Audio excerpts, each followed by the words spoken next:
Mon expérience du ministère m'a montré que la plupart des pasteurs finissent par refaire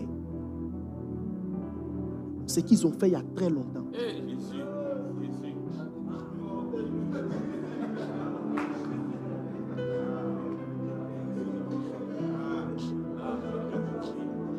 Vous allez voir, ceux qui aimaient l'alcool finissent toujours par aller vers là-bas.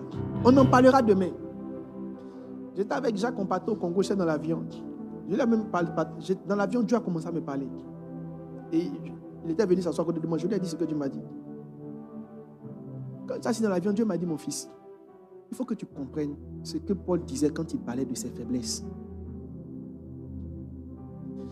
Et il m'a dit, Paul n'a jamais été guéri de ses faiblesses. Mais la grâce l'aidait.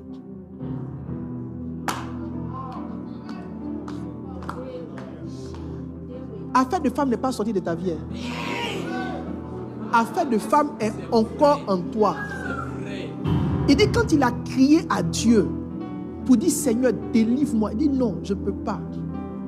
Mais ce que je peux faire, c'est de te donner une grâce qui va suffire dans l'épreuve.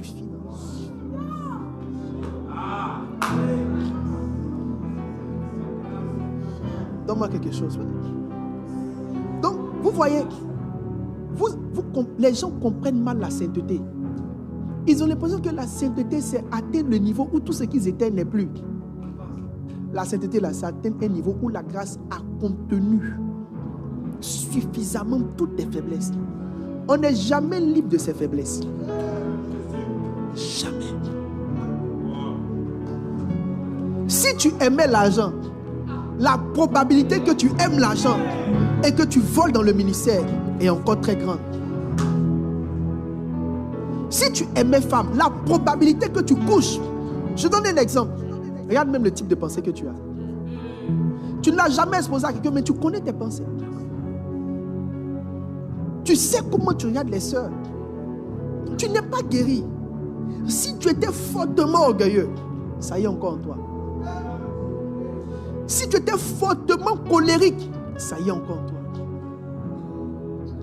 Jésus m'a dit, apprends à connaître profondément tes faiblesses.